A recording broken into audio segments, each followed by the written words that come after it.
5,000 žmonių daugiau sugrįžo negu išvyko. Lietuvoje atlyginimai auga daugiausiai išsivyščiusiose šalyse. Mes užimam pirmą vietą EBPO pagal atlyginimų augimą, atmetus infliaciją 16% per 4 metus. Bet svarbiausia, matyti, tai yra jausmas. Visai neseniai Jungtinių tautų laimės indeksas paskelbė, kad Lietuva yra 19 pasaulyje laimingiausia pasaulio valstybė ir mūsų jaunimas yra pats laimingiausias pasaulyje. Ir visa tai yra ne dėl politikų, kažkokių konkrečių sprendimų, bet pirmiausiai dėl darbščių žmonių, dėl darbštaus verslo ir tikiuosi, kad mes taip pat prisidėjome prie to. Dabar, kai atėjau į šitą salę, prie manęs priėjo vienas žmogus ir sako, Aušrine, gausi lupt. Aš paklausiau, kodėl. Sako, už tai, kad išėjai į ministeriją. Ir aš noriu pasisakyti truputėlį šitą temą. Prašau, dar turit laiko. Nes kartais girdėdavau tokio murmesio būtent iš pasaulio lietuvių, užsienyje gyvenančių lietuvių, kad viskas. Mes ją praradome, jinai išėjo ekonomikos ministerijai. Tai tiesą sakant, tiek daug grįžimo iniciatyvų, kokių aš pamačiau galimybių, kiek mes galime padaryti būtent ekonomikos ministerijos srityje su diaspora, ko gero niekas net negalvojo. Mes turime stažuočių programas, mes turime draugiško darbdavio diasporai programą, mes startavome su nuotoliniais seminarais žmonėms gyvenantiems užsienyje apie tai, kaip pradėti verslą ir galėčiau daug iš tikrųjų pasakoti apie tai, kokiose srityse mes dirbom. Bet tiesą sakant, ir kaip Seimo narė, džiaugiuosi 2 diasporai ypatingai aktualiais konkrečiais darbais, kuriuos pavyko įgyvendinti. Tai pirmas dalykas, mums pavyko Seime priimti ir gegužės 1 įsigaliojo įstatymas, kuris kartą ir visiems laikams išsprendė diasporos vaikų pilietybės išsaugojimo klausimą. Vakar dar buvau Kingslyne ir supratau, kad ne visi ir žino. Jeigu jūsų vaikai gimė užsienyje, ar ne, turi šiuo metu daugybinę pilietybę, arba jiems sukako 18 metų ir jūs praleidote tą galimybę pasirinkti Lietuvos pilietybę, šiandien Lietuvos įstatymai leidžia jums, tai reiškia jūsų vaikams, atkurti ir išsaugoti pilietybę. Šitas klausimas yra įspręstas, Migris sistemoje migracijos yra galimybė deklaruoti dokumentus. Ir antras darbas tai yra asmenvardžiai. Daug kas Lietuvoje kalba, jog tai yra pirmiausiai Lenkų bendruomenė aktualus klausimas. Bet tai, kad mes galime rašyti dabar savo asmenvardžius, vardą, pavardę su W, su Q, su X, su 2 N, pirmiausia yra aktualu tiem, kas yra įkūrę tarptautinės šeimas. Aš gaudavau tūkstančius laiškų iš moterų, kurios yra ištekėjusios už užsieniečių. Ir tas yra išspręsta. Ačiū. Dar keletas klausimų apie jūs. O jūs supratot, dėl ko jūs gavote pylos, kad gausit lupti? Čia toks klausimas? Toks klausimas. Ar jūs tikrai supratot? Tai nežinau, gal čia tas žmogus galės paaiškinti, jeigu arčiau šiek tiek mikrofoną laikykit. Taip, tai sakau, gal žmonės turės galimybę paklausti ir konkrečiai. O galiu aš pamėginti paaiškinti, nes man prašau. Tai labai aišku. Nes jūs išrinkta kaip vienmandatininkė apygardoje, kuri nori turėti savo Seimo narį, kuris nėra ekonomikos inovacijų ministras ar dar koks nors ministras. Jis yra Seimo narys atstovaujantis plačius interesus. Ir labai plačius interesus visose sritise. Tai ko gero žmonės balsuodami, ar aš teisi? Ačiū Jums. Balsuodami ir rinkdamiesi, jie tikisi, kad jūs nebūsite karjeros biurokratė ar politikė ar dar kažkas, o štai turėsit nuolatinius susitikimus su rinkėjais, atstovausit jų interesus ir taip toliau. Jaučiasi išduoti, ar teisingai sakau?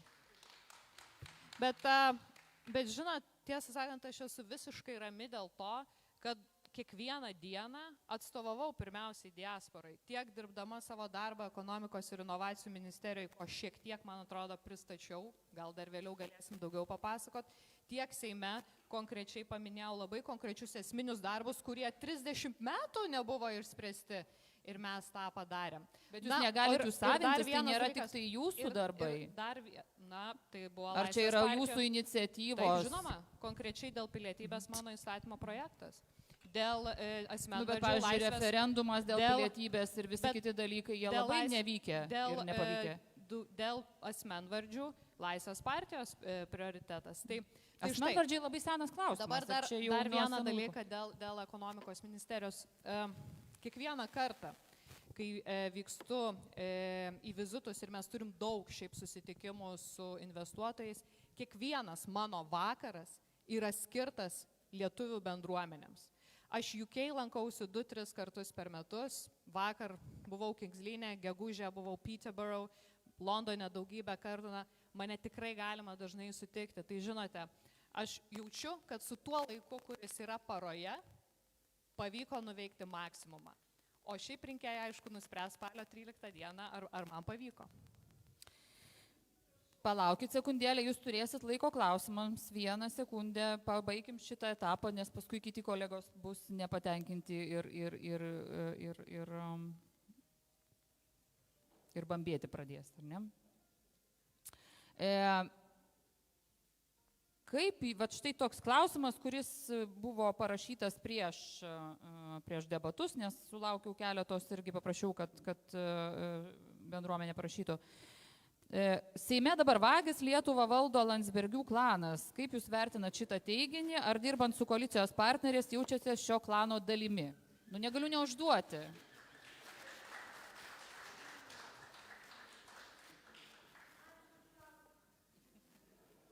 Jūsų, ar ne, autorystė? Čia retorinis gal klausimas, nežinau. Retorinis, neretorinis, reikia atsakyti. Ką čia atsakyti, nesijaučiu, nežinau, sunku atsakyti šitą klausimą. Bet šito klausimo turbūt, Aušrinė, jūs dažnai Laisvės partija kaip tokia sulaukdavo. Kaip jūs jaučiatės? Ne, aš turiu minėti apskritai koalicijoje šitoje, kurioje jūs dirbate. Ar štai partneriai gyvendino lūkesčius Laisvės partijos, nes ko gero už jūs balsuodami rinkėjai irgi turėjo tam tikrą matymą, ką jūs galite nuveikti toje koalicijoje, ar ne? Tai kaip jūs manot, ar pavyko?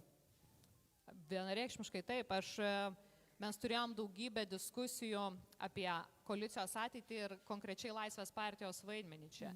Ir tai, kad mums pavyko pasiekti, jog, pavyzdžiui, pirmas būstas žmonių nėra apmokestintas Lietuvoje, ar pavyko pasiekti diasporai konkrečiai aktualių klausimų, ar pavyko nuveikti svarbių darbų ekonomikos ir inovacijų ministerijoje nuo Rheinmetallio atvedimo iki Michelino restoranų, vis tiek buvome arčiau sprendimų. Nes kai žmonės balsuoja ir dalis žmonių, kurie už mane balsavo ir pasaulio lietuvių apygardoje, jie ne tik turi lūkesčių kaip užsienio lietuviai, jie turi lūkesčių, kad Lietuvoje vyktų pokyčiai. Pokyčiai, kurie priartina Lietuvą prie vakarų, kur daugiausiai užsienio lietuviai ir išvyko, ar ne? Jungtinė karalystė, Skandinavijos valstybės. Tai toks ir yra mūsų darbas, tokia ir yra mūsų misija. Ačiū, Aušrinė Armonaitė, taip. Ar mes gerai girdimės? Dar kartą reaguokit kažkaip. Gerai, ar ne? Viskas tvarko. Su transliacijos garsu, aš ten kolegos rašiau jums žinutę. Nuostabu. Andrius Bagdonas, Liberalų sąjūdis, kandidatas nuo šios partijos. Prašau. Sveiki visi, kurie susirinkote čia gyvai į mūsų debatus. Ir žinoma, sveikinuosi su visais tais, kurie šią transliaciją stebi, o galbūt ateityje stebės nuotoliu. Antra, labai nuoširdžiai noriu padėkoti, kad 2020 metais man skyrėte balsus ir aš turėjau galimybę jūs atstovauti Lietuvos parlamente. Ir per šią kadenciją, dirbant Seimo ir pasaulio lietuvių bendruomenės komisijoje, bendrai mes nuveikėme iš tiesų daug gerų darbų Lietuvos diasporai. Nepaisant to, kad Daiva sako, kad referendumas buvo nesėkmingas, aš sakyčiau ne. Referendume mes gavome daugiau 100 kaip 1000 balsų, kurie pasisakė, kad būtina suteikti mūsų bendrapiliečiams, kurie yra išvykę ir nori kitoje šalyje gyventi pilnavertį gyvenimą ir įgyti kitos šalies pilietybę, išsaugoti ir Lietuvos. Nes Lietuvos pilietybė nėra tik pasas, yra ryšys su Lietuva, su tėvynė ir galimybė bet kada grįžti į Lietuvą, gal ir trumpam, o galbūt ir visam. Nes ką Aušrinė sakė, iš esmės mes niekada taip gerai dar negyvenome Lietuvoje, kaip gyvename dabar. Ir jeigu žiūrėti, ką per šią kadenciją pavyko nuveikti bendraja prasme, tai minimalus mėnesinis atlyginimas 2020 metais buvo 350 eurų. Šiandien yra 747 eurai. Vidutinis darbo užmokestis taip pat gerokai kilo, dabar yra 924 eurai, kitais metais bus daugiau kaip 1000 eurų. Jeigu kalbėti apie vidutinį darbo užmokestį, tai jisai 2020 metais buvo kiek daugiau nei 1500 eurų, o šiais metais yra 2148 eurai.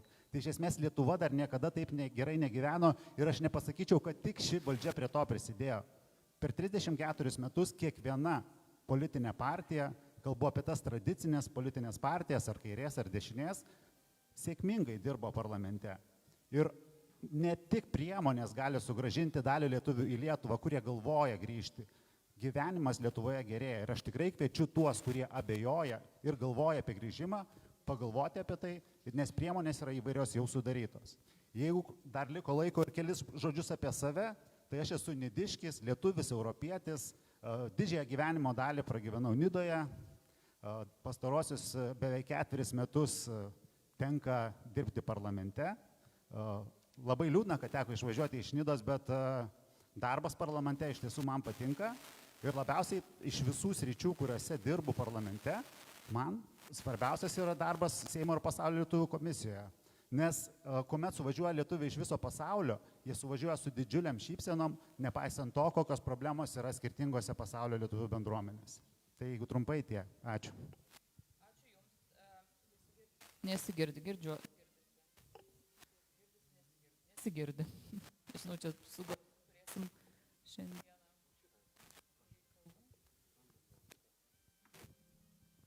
Vienas, dabar girdisi, ne? Andriu, patikslinkit, prašau, aš bandžiau surasti, ką jūs čia tokio nuveikėt gero per visą tą savo kadenciją.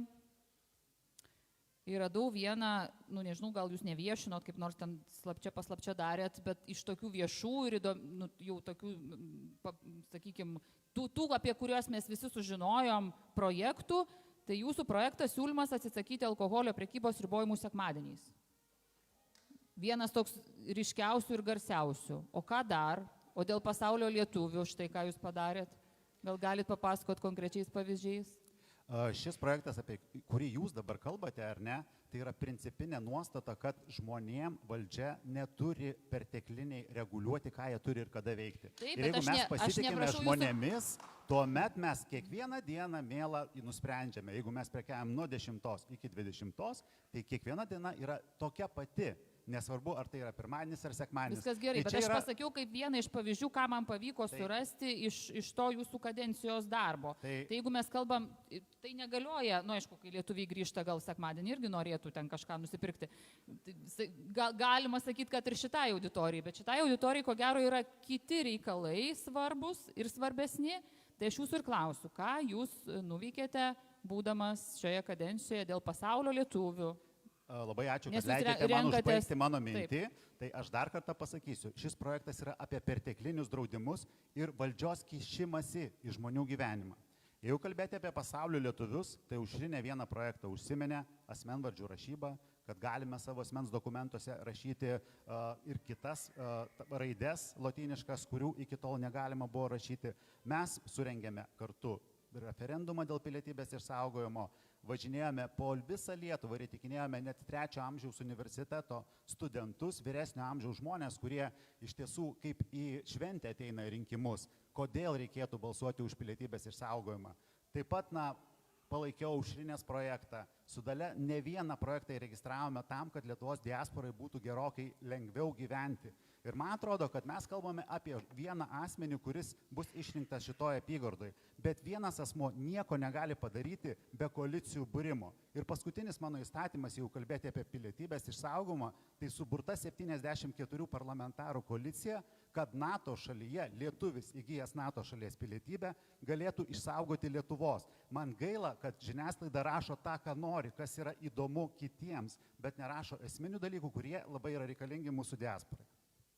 Dar vienas klausimas, ką aš girdžiu iš dabartinės koalicijos, ar ne, toks, vat, štai ir šiandieną skaitau žinutę, kad iš Jungtinės karalystės yra grįžtančių daugiau žmonių ir lyg tai prisiemama savo kaip nuopelnas, kad vat, mes kažką padarėm, kad tas sugrįžimas yra štai toks intensyvus. Bet ko gero visi puikiai žinom, kad tai įtakojo ir Brexitas, ir pandemija, daug dalykų, kurie tiesiog sulėtino išvykimo procesus ir galbūt pagreitino sugrįžimo.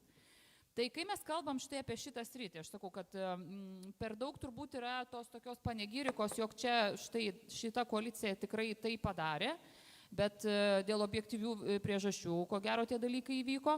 Bet jeigu mes kalbėtume apie sugrįžimą, ką dabar jūsų manimo, kokie yra esminiai dalykai, ką galima pasiūlyti į Lietuvą grįžtantiems žmonėms, nesvarbu iš kokios šalies, iš Jungtinės karalystės taip pat, ir ką jūs nuveikėte šioje srityje, kad jie grįžtų į orias sąlygas. Ar jūs bent jau įsivaizduojate, apie ką mes šnekam, Andriau? Be jokios abejonės įsivaizduoju ir man atrodo, kad žmonės iš Lietuvos išvyko kodėl? Vieni išvyko dėl asmeninių kažkokių santykių su kitais žmonėmis ar ne, kiti išvyko tiesiog geresnio gyvenimo ieškodami, kodėl žmonės grįžta. Ar įstatymais mes galime reglamentuoti, kad žmonės nuvažiuotų į tą šalį arba grįžtų į tą šalį, kurioje pragyvenimo lygis yra dvigubai žemesnis nei dabar Lietuvoje? Ne, mes turbūt nepadarysime nieko. Laikinai žmogus gali grįžti, bet vis tiek jisai ieškodamas geresnių, didesnių pajamų, laimingesnio gyvenimo išvyks. Ir šiandien Lietuva, aš tikrai neišskirčiau, kad dėl šios valdžios sprendimų grįžo žmonės į Lietuvą arba grįžta daugiau negu kad išvyksta. Ne, tiesiog Lietuvoje gyvenimas gerėja ir aš tą įvardėjau skaičiais. Ir tie skaičiai neleis sumeluoti niekam. Todėl iš trečiųjų šalių į Lietuvą atvyksta labai nemažai žmonių ir man atrodo, kad vis dėlto Lietuva turėtų griežtinti reglamentavimą ir investuoti šiek tiek į savo diasporos asmenis, kurie galvoja grįžti į Lietuvą. Pavyzdžiui, viena iš priemonių galėtų būti, kad tu grįžti į Lietuvą, ar ne, ir tu 5 metus nemoki gyventojų pajamų mokesčio. Jeigu mes norim iš tiesų sugrąžinti žmonės į Lietuvą, o jeigu į Lietuvą atvyksta iš trečiųjų šalių asmenys ir nori integruotis Lietuvoje, man atrodo, kad valstybei tai kainuotų gerokai daugiau ir šis kelias būtų teisingas, nes tie, kurie galvoja apie grįžimą į Lietuvą, jie galbūt grįžtų. O kiti, kurie negalvoja apie grįžimą ir laimę rado bet kurioje kitoje pasaulio šalyje, tai reikia dėl jų pasidžiaugti ir užtikrinti, kad jie su tėvynė išsaugotų ryšį, kad jų vaikai eitų į lietuviškas mokyklėles. Ir čia mes turime skirti dar didesnį finansavimą. Nes čia atvažiavęs aš autobuse sėdėjau ir girdėjau mamos ir berniuko 7 metų pokalbį. Mama sako, kalbėkim lietuviškai. Sako, o aš noriu angliškai. Jis sako, ne, aš su tavim kalbėsiu tik lietuviškai, su tėčiu tu kalbėsi angliškai. Berniukas sako, ne, aš noriu kalbėti angliškai, bet mama buvo, tikra lietuvė ir įtikino vaiką, kad, ji su juo kalbės tik lietuvių kalba. Ir tokių žmonių visame pasaulyje yra labai daug. Dėl to mes ir galime išsaugoti lietuvybę. Arba tikra lietuvė, arba griežta mama. Čia klausimas, kuris variantas. Gerai, Andrius Bagdonas, Liberalų sąjūdis. Toliau, nesustojam, Lietuvos Lenkų rinkimų akcijos Krikščioniškų šeimų sąjungos kandidatas šioje apygardoje Einaras Vildė. Prašau. Sveiki gyvi. Paskutinį kartą Londone buvau 6 metų atgal. Aliu. Tai va, iš visų šitų kandidatų, kurie čia yra, aš ilgiausiai esu buvęs emigracijoje, bendroji sumoje 20 metų. 15 metų Jungtinėje karalystėje, 15 metų buvau atidavęs Jungtinės karalystės lietuvių bendruomenės veiklai. Kas čia su tais mikrofonais? Tai va, svarbiausia, kad pats visą laiką padėdavau techninius klausimus spręsti, kadangi aš esu IT inžinierius, o pačiam mikrofoną duoda, kuris nereikia. Bet nieko, tvarkos įsitvarkė. Žodžiu, esmė yra tokia, kad bendruomenės klausimus aš žinau tiesiogiai, kadangi pats dirbau kiekvieną dieną praktiškai tą darbą, visuomeniniais pagrindais. Aš manau, kad nėra tiek investavę laiko ir finansų, kiek aš į bendruomenę. Bendroji sumoje, aš bandžiau paskaičiuoti, kiek aš išleidau savo pinigų. Nu, virš 30 000 svarų vien tik tai iš savo kišenės buvau. Visokiams reklamoms, visokiams daug išlaidų, iš tikrųjų taip netrodo, taip daug atrodo po truputį, kai savo leidi, bet tai kai susikaupia per 15 metų, taip susidaro, pasiskaičiuokit. Va. Sekantis dalykas, ką aš norėčiau pabrėžti, taip pat esu dalyvavęs ir jaunimo veikloje, kadangi pats jaunas ir buvau, atvažiavau, kai man dar buvo tik tai apie 30, šiai dienai 51. Tai va, turėkit omeny, kad labai daug jaunimui skirto laiko buvo. Vienas iš tų, kuris fundatorius ir buvo jaunimo sąjungos atkūrimas. Tai mano iniciatyvos, va, yra Andrius dar paliudys irgi dėka. Mes Lietuvių sodyboje tą dalyką įvykdėm ir padarėm gerą žingsnį, nes buvo Lietuvių bendruomenėje jaunimas visiškai dingęs kuriam laikui. Tai vat mano iniciatyva, nuopelnas tikrai yra. Aš dar taip pat esu praleidęs kaip minimum 6 metus švietimo tarybos veikloje. Tai būtent irgi buvo pagrindinė priežastis, kodėl aš ten buvau, reikalingas buvo žmogus, kuris techninius klausimus spręs. Tai prasme, paruošti visokias skaidrės, paruošti techninius pristatymus ir be abejonės, aš būdamas šalia, klausiausi, ką veikia mokyklėlės, paskui pats sumašiau, galvojau atidaryti savo mokyklėlę su IT specialybė, bet nespėjau, ta prasme, tame. Bet vat, diplomų prisirinkęs, vat, ne ką mažiau kaip šitos mokyklėlės, kuris aplinkui yra, ir praktiškai turiu teisę šiai dienai iki šiol išsaugoti, atsidaryti savo individualią mokyklėlę su visais britaniškais įstatymais ir toliau. Tai va, grįžtant prie viso kito, aš, aišku, tavo valdu, kaip Brexitas jau įvyko, apsisprendžiau grįžti kurį laiką į Lietuvą. 16 metais pamėginau dalyvauti rinkimuose su Drąsos keliu. Aš palaikiau Drąsos kelią savo laiku, vat, dalyvau piketus, organizavau irgi. Bet kadangi tuo metu nebuvo atskirai apygardos, apie ką mes kalbėjom pastoviai, kad apygarda turi būti, tai mes tuo metu bent padarėm vat, gerą žingsnį, kad ta apygarda atsirastų su savo dalyvavimu tuose rinkimuose 16 metais. Vat. Po to aš išvykau į Daniją, buvau 5 metus. Danijai pavyko būti paprastu būdu. Mane žmona susirado, išsivežė, sako, nėra ko čia tau Lietuvoje sėdėti. Va, mes tenais sukūrėm šeimą, turiu 3 vaikus. Nu, Dievas taip nulėmė, kad per COVID-us tai mūsų 2 vaikai yra su negale, vienas yra autistas, kitas yra achondroplazija, čia yra COVID-o pasekmės yra. Bet tai šitas klausimas mums sukėlė papildomų rūpešių, dėl kurių aš vėl esu dabar rinkimuose. Todėl, kad būtent Skandinavija iki šiol atiminėja vaikus iš mūsų šeimų. Ir nesigilina, ar tie vaikai turi kažkokias negalės, bet jie patys nusprendžia, kad jeigu tu turi vaikų, jie patys nusprendžia, ar tu sugebi juos auginti ar ne, ir iš mūsų norėjo atimti visus 3 vaikus. Ir nežiūrėjo visiškai, kad jie buvo su negalėm. Nusprendė ir viskas, jie nusprendė, kad mes nesugebėsim. Mūsų neatsiklausė iš viso. Teko tiesiog fiziškai pabėgti.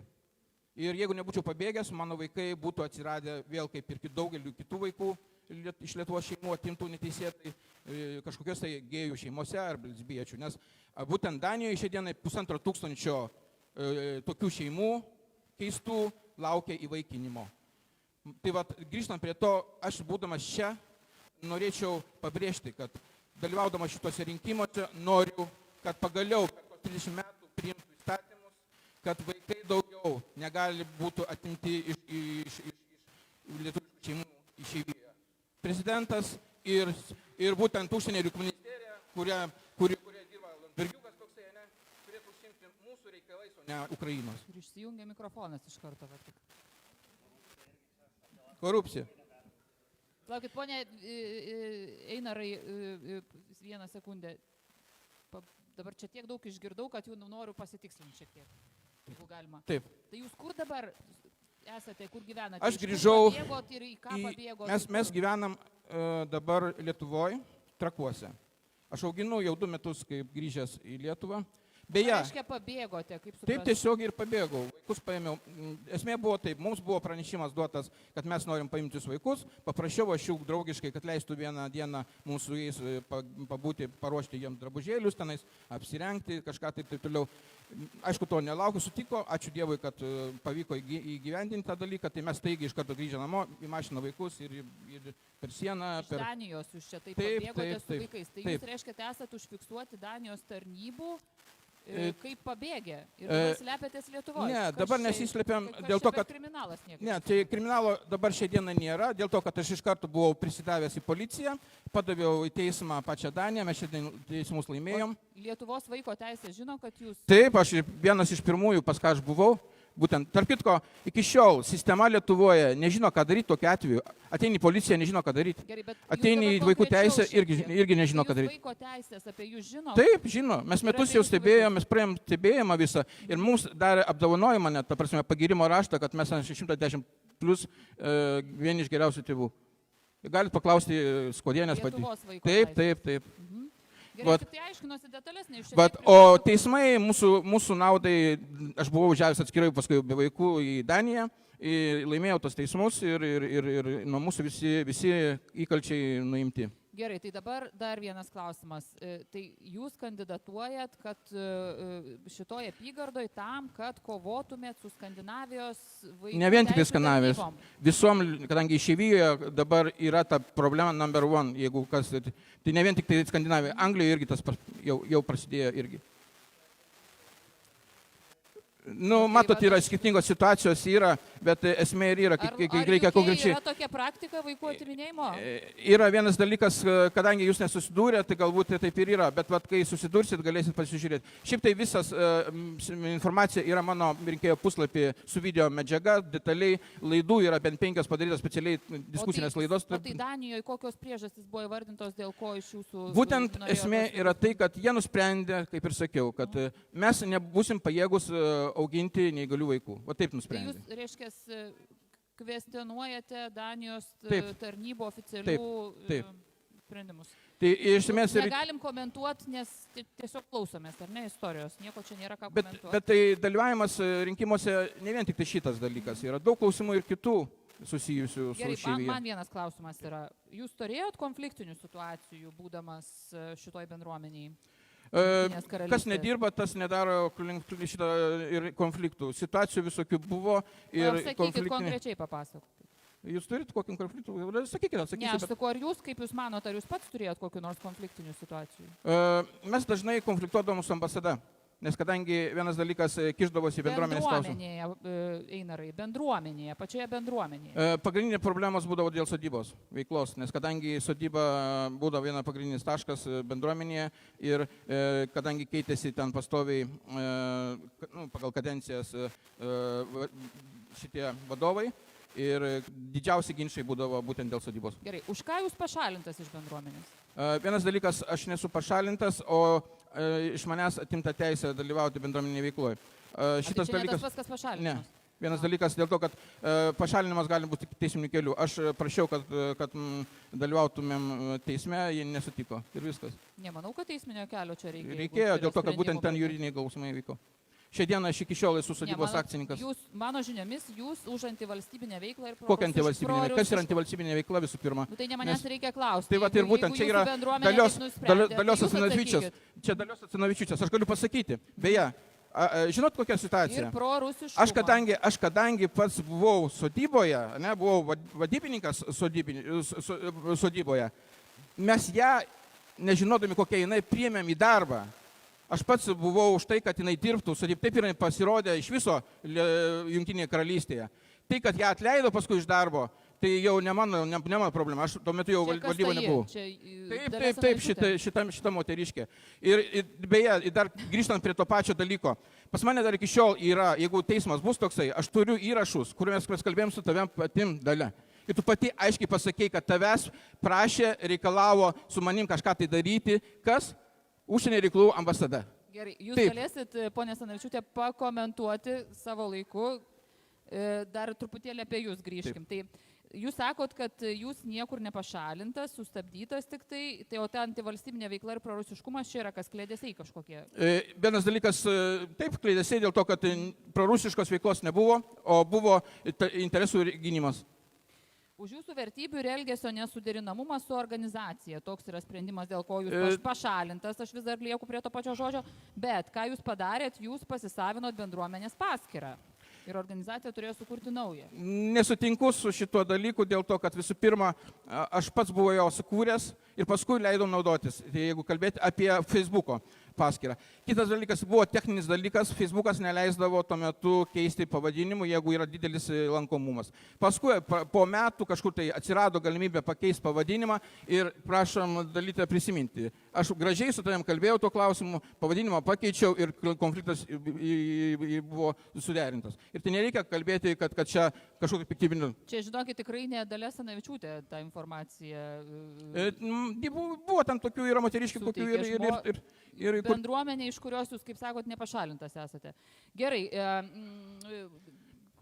ką jūs veikiat apskritai dabar? Dirbat kur nors? Ką jūs darot? Šiuo metu Lietuvoje auginu vaikus, kadangi... Bedarbis esate? Taip, gyvenu dabar auginamas vaikus, kadangi turiu neįgalius 2 vaikus, turiu juos prižiūrėti. Nuo šių metų, kadangi jau pradėjau lankyti ugdymo įstaigas, jau galiu oficialiai pradėti dirbti, nes kitaip yra įstatymas, kažkas tai arba turi aš samdyti žmogų, kas mano vaikus turi prižiūrėti, arba pas mus namuose... O tai kai į Seimą pateksit, reikės daug dirbti, kaip tada? Be abejonės, tai galėsiu tada samdyti žmogų papildomai, tai nes vis tiek... Gerai, Lenkų rinkimų akcija, kodėl pasirinkot? Esmė, kad jie vieninteliai, kurie šiai dienai realiai gina būtent šeimos teisę ir tradicinės vertybės. Gerai, ačiū Jums, Einaras Vildė, tai buvo Lenkų rinkimų akcija Krikščioniškų šeimų sąjunga.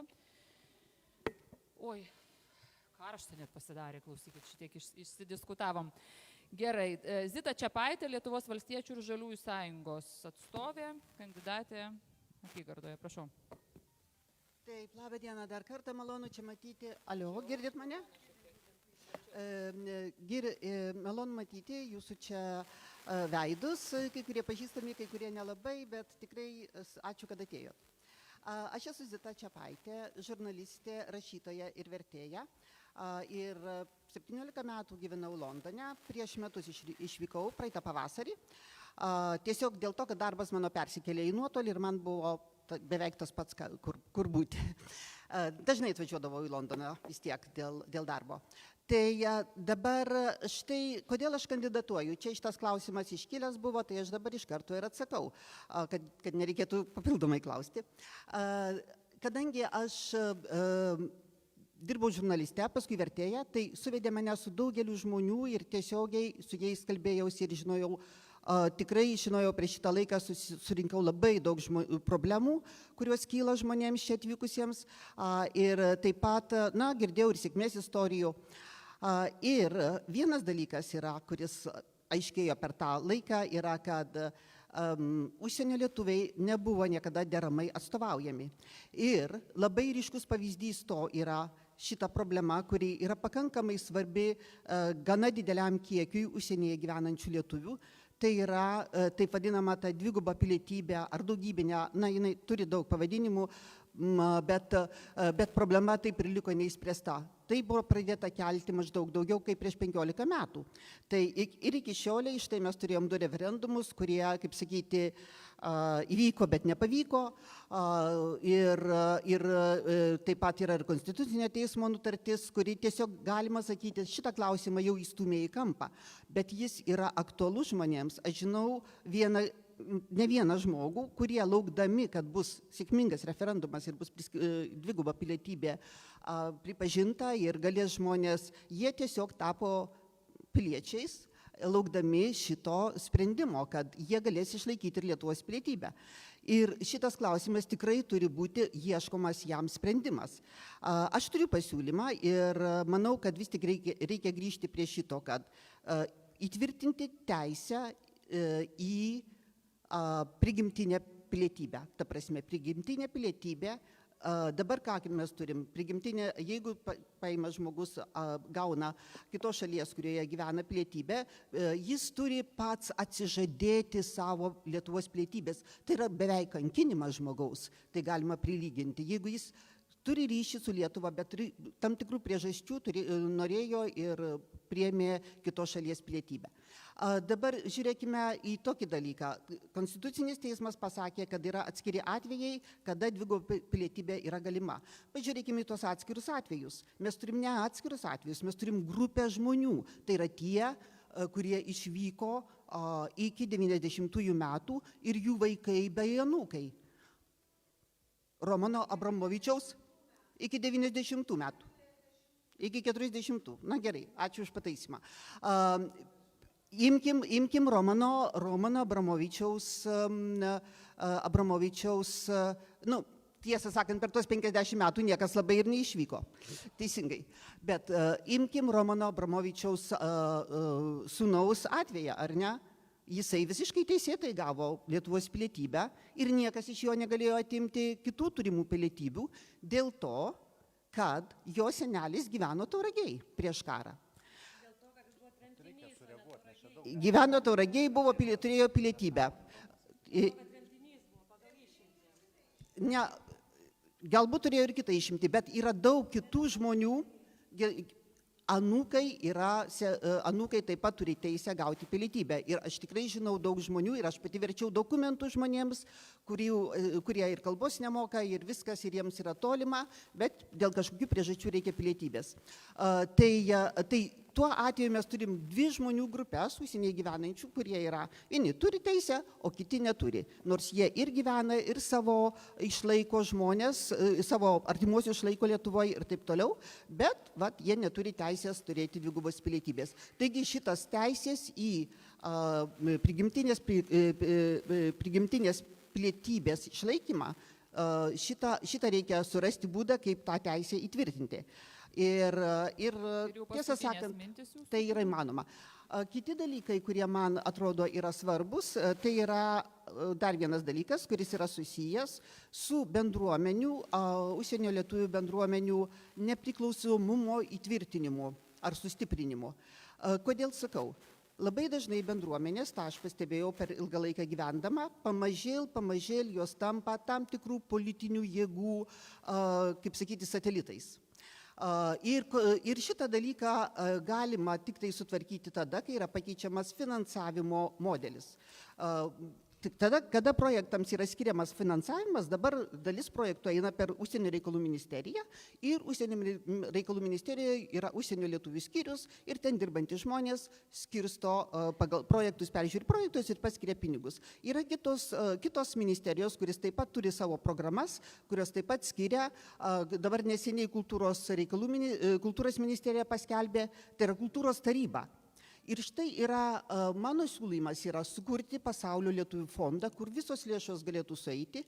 Toje taryboje, fondo taryboje galėtų būti ir iš pasaulio lietuvių žmonės, iš pasaulio lietuvių bendruomenės žmonės ir jie galėtų svarstyti ir skirti lėšas tam tikriems projektams. Tai būtų, kaip sakyti, per institucijas, kurios gali vienaip ar kitaip savo politiniais interesais pajungti bendruomenės, šitam galima padaryti galą labai paprastai per finansinio šito skirstimo pakeitimą. Gerai, ačiū. Turiu ir daugiau dar ką pasakyti.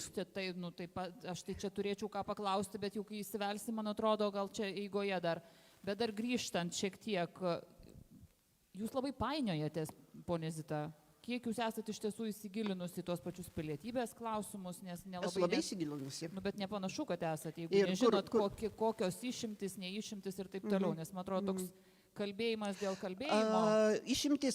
Šita išimtis, kuri dėl to, kad buvo ištremtas, iš tikrųjų... Bet čia yra svarbu, tai čia nėra, negali sakyti A, jeigu dar yra ir B. Čia, man atrodo, yra pridėmtas dalykas, išimtis šitą net nebuvo... Man atrodo, kad jūs šiek tiek populistiškai šnekat, tiesiog norit kalbėti, tai... Išimtis čia net nebuvo būtina. Išimtis čia net nebuvo būtina.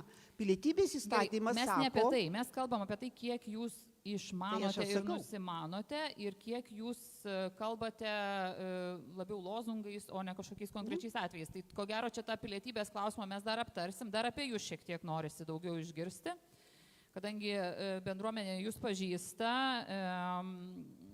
Ar tas pats klausimas, ką štai pono Einaro Vildės klausiu, ar turėjot konfliktinių situacijų? Taip turėjau. Galit Ir papasakoti? labai rimta konfliktinė situacija. Galiu papasakoti ir labai norėjau apie tai pakalbėti. Tai yra vienas iš, tiesą sakant, iš motyvų paskatinusių mane čia ateiti, nes buvo visi keliai uždaryti, buvau pašalinta iš bendruomenės, atsiuntus man anglišką, greičiausiai advokatų parašytą žinutę, kad bendruomeniai bus geriau, jeigu jūs jos veikloje nedalyvausite.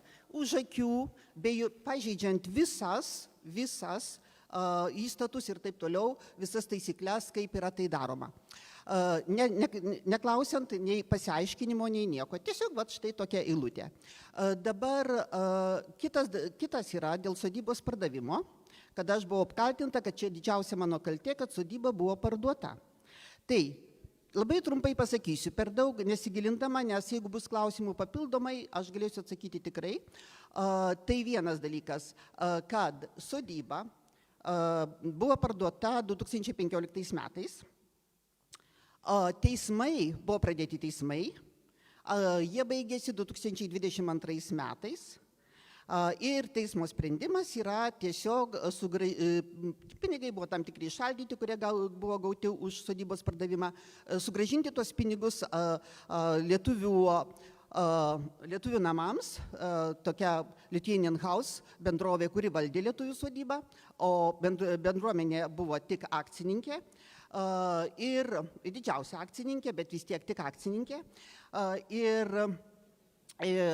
tai reiškia, kad visi tie kaltinimai, kad sodyba parduota neteisėtai, kad parduota už per mažus pinigus, šitie visi kaltinimai iš tikrųjų, teismas jų neįrodė, kad tai buvo.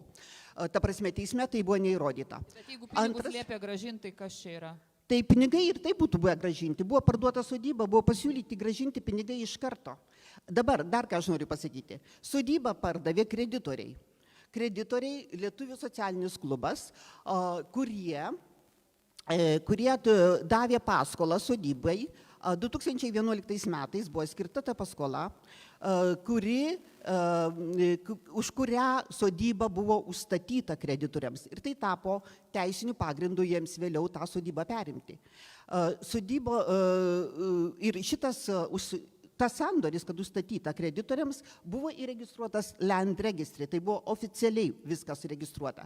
Ir tada, kai sodybai pasidarė tikrai sudėtingi reikalai, ten jinai jau artėjo prie bankroto vienu atveju ir panašiai, buvo slepiami nemokama už paslaugas, viskas slepiama, tada šitie kreditoriai išsigando ir jie perėmė po kiek laiko, dar bandė kažką ten buvo bandoma, mes bandėm kažką dar gelbėti, bet paskui jie perėmė šitą sodybą ir pardavė. Ir teisme aš niekaip nefiguravau, net kaip liudininkė.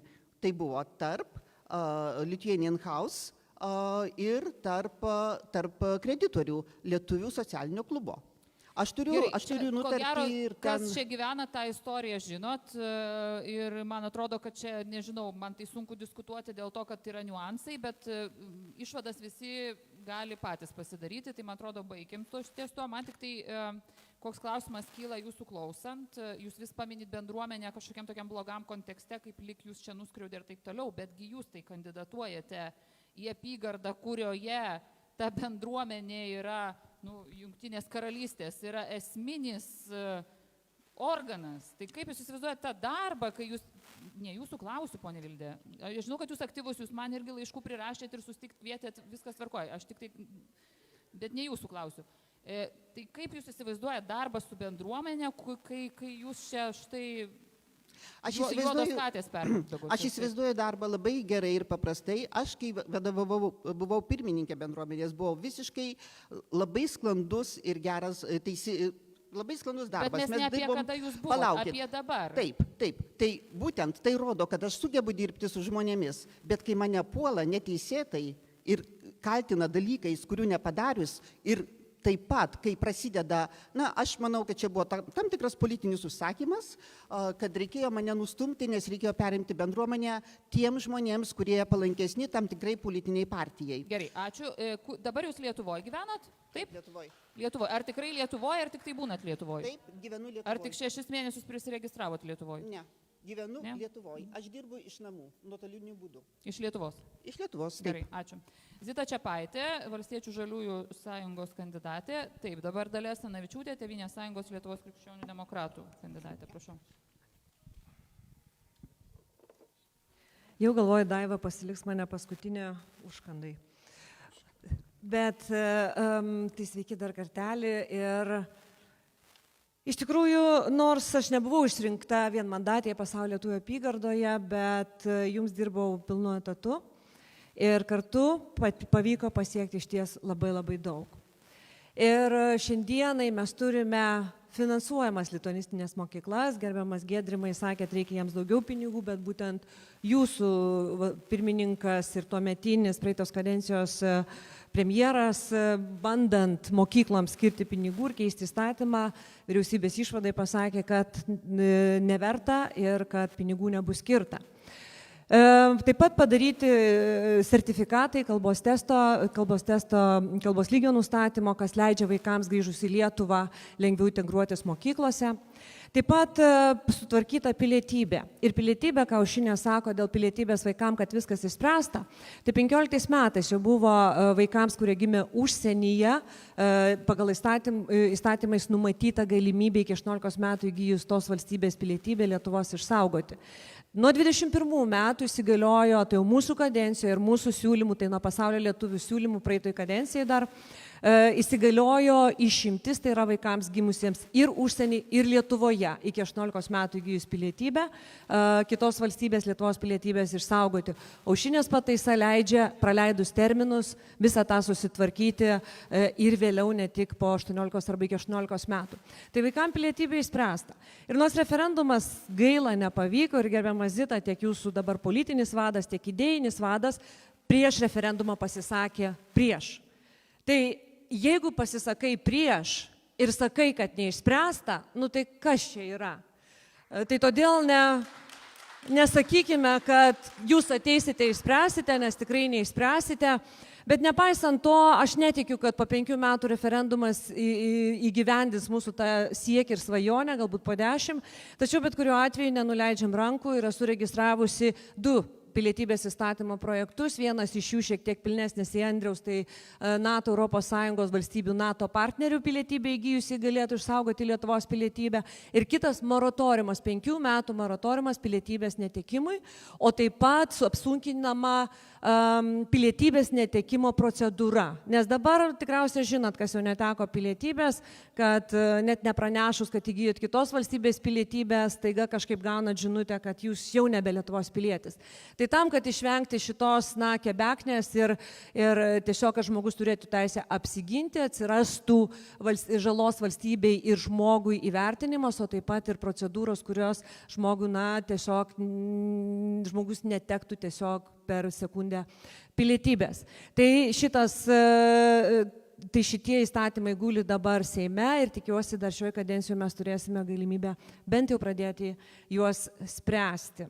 Nemažai konsulinių paslaugų jau perėjo į nuotolį, jau yra galimybė patogesnė konsulinius klausimus spręsti ne per ambasadą, o tiesiogiai. Taip pat grįžimo klausimai. Taip, kaip teisingai pasakė Daiva, apskritai situacija Lietuvoje yra kuo toliau, to geresnė, ekonominė situacija gerėja, bet tai atsitiko jau paskutiniaisiais 5 metais. Ir šitų 4 metų kadenciją, dirbant intensyviai su Užsienio reikalų ministerija, atsirado vieno langelio principas, ko mes prašėm tikrai ir dar, kol buvau UK pirmininkė bendruomenės ir jau būdama Seimo narė, atsirado vieno langelio principų teikiama informacija. Užimtumo tarnyba, matėt, koridoriuje turi savo stendą su galimybė užimtumo iniciatyvą Gal į Lietuvą, kur siūlo žmonėms grįžusiems rasti darbą.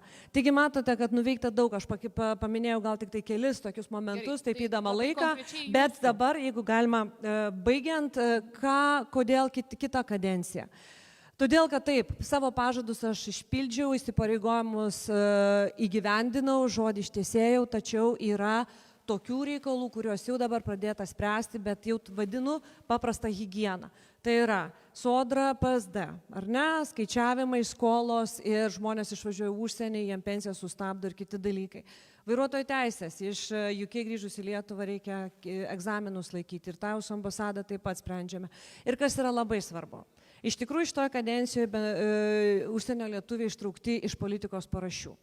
Jie patys jaučiate ir finansavimas auga organizacijoms, ir finansavimas kultūros veikloms auga. Jeigu kadencijos pradžioje tai buvo apie 3-4 milijonai, šiai dienai yra 10 milijonų skiriama per bendruomenės organizacijas ir finansavimas tikrai solidus. Ir tam, kad diasporos klausimas vėl nenueitų į politinės paraštės, todėl aš kandidatuoju ir toliau tęsiu darbą. Jums? Gerai, tai jeigu taip labai konkrečiai, ne dabar klausimai, atsiprašau, taip labai konkrečiai, tie dalykai, ką jūs padarėt per kadenciją? Taip, ką jūs padarėt? Lituanistinio švietimo finansavimas, sertifikatas kalbos, lituanistinės mokyklos diena paskelbta rugpjūčio 10, dar nepaminėjau, nes jau smulkmenų neminiu, sertifikatai ir diplomai jau pripažįstami Lietuvoje, įgyti užsienį, tai yra grįžusiems, jeigu turi specifinę specialybę, jau galima susirasti darbą įvertinant savo diplomus. Taip pat COVID metu pratęstas galiojimas pasų, kai žmonės negalėjo atvykti į ambasadą.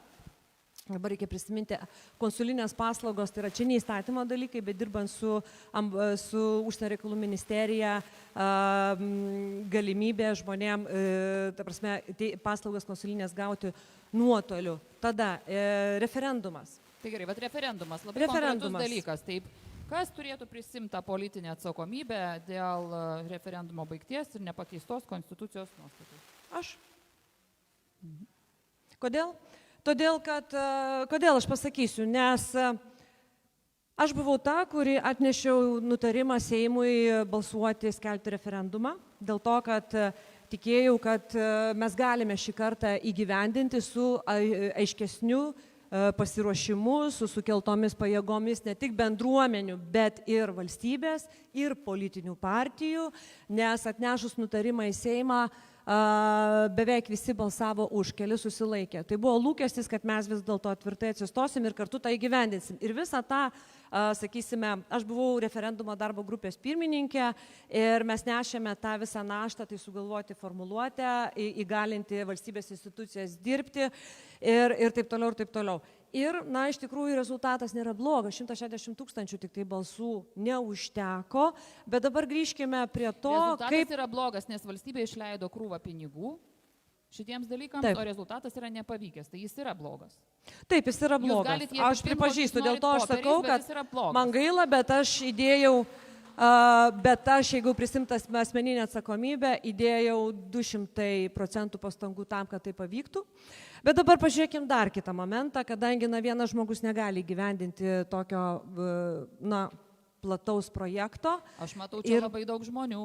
Taip, bet atsakomybę prašėt prisimti, aš prisimenu tą atsakomybę. Tai gal ne politikai turi spręsti dėl pilietybės. Taip, bet dabar kalbant apie politinės partijos, kurios tarsi ir pasirašė ir priėmė tą iššūkį referendumą nešti link įgyvendinimo, tai į agitacinę kampaniją už tik 2 politinės partijas pervedė pinigų. Tik 2. Tai Laisvės partija 1000 eurų, tas LKD 10 000 ir yra privatus dar. Tai čia matom irgi politikų ir politinių partijų deklaravimą ir realus veiksmus, kai ateina laikas prisidėti prie realaus įgyvendinimo. Ar jūs sutiktumėt, kad tai yra didžiausia gėda Lietuvos? Kad mes negalim turėti dvigubos pilietybės? Taip. Matot, čia yra... Ne, tai trumpai, taip, ne viskas, atsakymas labai aiškus. Aš manau, kad tai yra gėda, bet pasakysiu šiek tiek plačiau, kad suprasti, čia ne Lietuvos kaip tokios, kaip kažkokio tai debesies gėda, ar ne? Nes 92 metais, kas balsavo už Konstituciją, ir matau čia žmonių pakankamai suaugusių, kurie 92-aisiais balsavo už Konstituciją tokią, kokia jinai yra dabar. Gerai, bet Ir toje konstitucijoje neišsiplėskim. numatyta būtent, kad tik atskirais atvejais Lietuvos pilietis gali būti ir kitos valstybės piliečiu. Ir mes esam teisinė valstybė, nepakeitus konstitucijos, plačiai atverti durų mūsų žmonėm, turėti kelias pilietybės, mes, negalime. Tai gėda dabar galim sakyti tiem, kas tuomet konstituciją ruošė, gėda tiem, kas tuomet balsavo už tą konstituciją, ar gėda tiems, kurie dabar neatėjo ir neprabalsavo už. Tai čia jau kolektyvinis atsakymas, bet iš principo taip, tai yra gėda, nes mes turime milijoną, šiaip suaugusių žmonių, beveik 400 000 Lietuvos piliečių gyvenančių užsienio, turint balsavimo teisę. Ir labai gaila yra juos prarasti. Ir ne tai, kad gėda, iš tikrųjų gaila bent ir vieno žmogaus prarasto dėl to, kad net gali išsaugoti Lietuvos pilietybės. Kaltų mes, man atrodo, visą laiką rasim. Patikslinkit, kur jūs dabar gyvenate? Pašilaičiuose. Gerai, bet jūs ten ir kiek laiko dabar Lietuvoje esat? Tai visą laiką reziduojat Lietuvoje ir dirbat iš Lietuvos ir... mano vaikai čia. Deklaruota esat irgi Lietuvoje dabar, ar ne? Taip. Kalbėjot apie lituanistinį švietimą. Čia toks klausimas buvo iš auditorijos. Kaip jums sekėsi savo pavyzdžių skatinti lituanistinį švietimą ir lituanistinių mokyklų, nežinau, kaip čia pasakyti, plėtrą ar apskritai tokį išlikimą savo šeimos pavyzdžių, kaip jums sekėsi? Tokį klausimą jums uždavė žmonės? Aš atvažiavau, imigravau į Jungtinę karalystę, kai mano vaikai jau buvo pakankamai suaugę, tai 12-16 metų, tai problemų dėl lietuvių kalbos tikrai nebuvo ir dabar jų antros pusės taip pat lietuviai ir šeimose kalba lietuviškai. Tai čia tikrai... Jūs nevedėte lituanistinės mokyklos? Jau jie buvo suaugę ir tokio amžiaus nebepriėmė, bet nepaisant to, 19 metais, kai vyriausybė tuometinės kadencijos parašė neigiamą išvadą dėl lituanistinių mokyklų finansavimo, aš tuomet parodžiau iniciatyvą ir surinkau, aš dabar neatsimenu, gal 200 parašų per visą pasaulio lituanistinės mokyklas su prašymu vis dėlto atsižvelgti į lituanistinių mokyklų mokytojų iššūkius, į tai, kaip yra sudėtinga finansiškai išlaikyti šitas mokyklas, kaip yra sudėtinga nemokamai mokyti vaikus ir tai yra savanoriškų pagrindų veikiančios mokyklos. Ir su visais parašais kreipėmės ir į vyriausybę, ir švietimo komiteto pirmininką, tuometinį valstiečių žaliųjų atstovą. Ir tai buvo kaip beldimas į tuščius vartus. Tai visiškai jokios reakcijos, bet todėl aš tapusi, būnant išrinkta, ačiū labai Alvijai, jos pagalba surinkome tikrai didelį būrį lituanistinių mokyklų atstovų ir dėliojomės, koks tas finansavimas turėtų būti, kokie tai turėtų būti kriterijai. Ir atnešėm vyriausybei jau paruoštą analizę, kurios dėka ir paruoštą įstatymo projektą jau buvo lengvesnės tolimesnės procedūros. Ačiū. Dalia Asanavičiūtė, Tėvynės sąjunga Lietuvos krikščionys demokratai. Ir paskutinysis kandidatas, kuris prisistato, Mikas Sakalauskas, Darbo partija. Prašau. Galvokit klausimus, po vieną klausimą kiekvienam. Mikas Sakalauskas, Darbo partija, tuoj pasakys pats apie save daugiau, taip? Taip, aš esu Mikas Sakalauskas, mane iškėlė Darbo partija, šiaip iš tikrųjų Taikos koalicija. Taikos ir tiesos. Ir tiesos. Labai iš tikrųjų. O žinot, su kuo kandidatuojat? Ar nelabai? Žinau. Gerai, suklydot. Gerai, viskas tęskit, prašau. Na, čia liežuvio buvo, kaip ir mano, buvo pasiūlymas tokį pavadinimą iš tikrųjų daryti. Jūs siūlėt tiesos, o pavadino taikos. Dvigubas pavadinimas, kad būtų. Dvigubas, tiesos ir taikos. Bet čia netyčia, aš tikrai taip jau. Tai aš, kadangi daug čia žmonės pasakoja, tai aš irgi papasakosiu tokią pasaką. Reiškia, 2009 metais toks tuo metu buvo ministras Kubilius, padarė naktinę mokesčių reformą. Per tą naktinę mokesčių reformą daug kas gal nežino, bet valstybinės įmonės, joms buvo atimta galimybė daryti pirkimus atbulinė data. Net jeigu užsakymai jau buvo atlikti, padaryti, tai buvo atšaukta.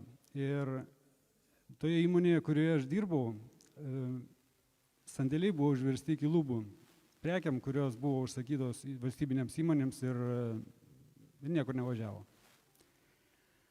Tokia situacija buvo ne tik toje įmonėje, daugybė įmonių.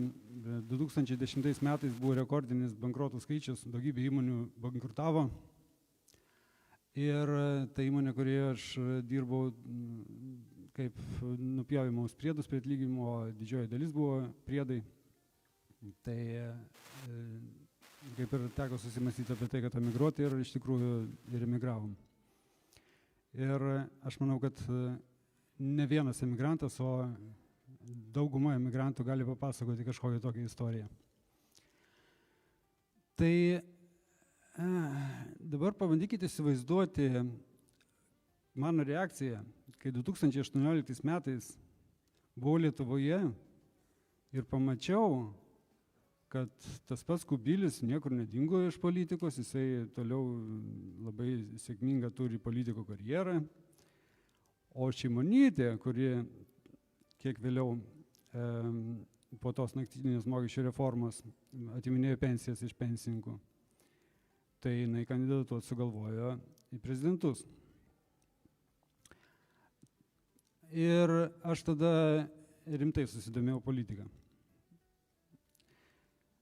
Ir nuo to laiko buvau kaip ir visuomeniniais pagrindais padėjęs pas Mindaugą Puidoką ir rimtai domėjausi visais šitais dalykais, dirbau, aiškinausi, galvojau daug, nes iš tikrųjų aš esu inžinierius. O inžinieriai, jų darbas yra toksai, kad jie turi kažką suprojektuoti, pastatyti, jeigu kažkas sugedo, pataisyti. Ir iš inžinierių tikimasi, kad jeigu inžinierius atliks darbą kažkokį, jeigu jisai pastatys tiltą, tas tiltas nesugrius. Jeigu pataisys kažkokį daiktą įrenginį, tikimasi, kad tai dirbs. Ir man buvo įdomu, kaip taip yra politikoje, kad daro, liktai stengiasi, dirba politikai, o rezultatai tokie kartais labai keisti iš tikrųjų yra. Ir aš supratau, kad iš tikrųjų politikoje daug kas neveikia. Ne dėl to, kad tai sudėtinga pataisyti ar sudėtinga sutvarkyti, o dėl to, kad daug kas sunkiai dirba tam, kad tai nebūtų pataisyta ir kad tai nebūtų sutvarkyta. Ir pagrindinis dalykas, ko trūksta politikoje, iš tikrųjų, tai sąžinė. Politikų būtent sąžinė.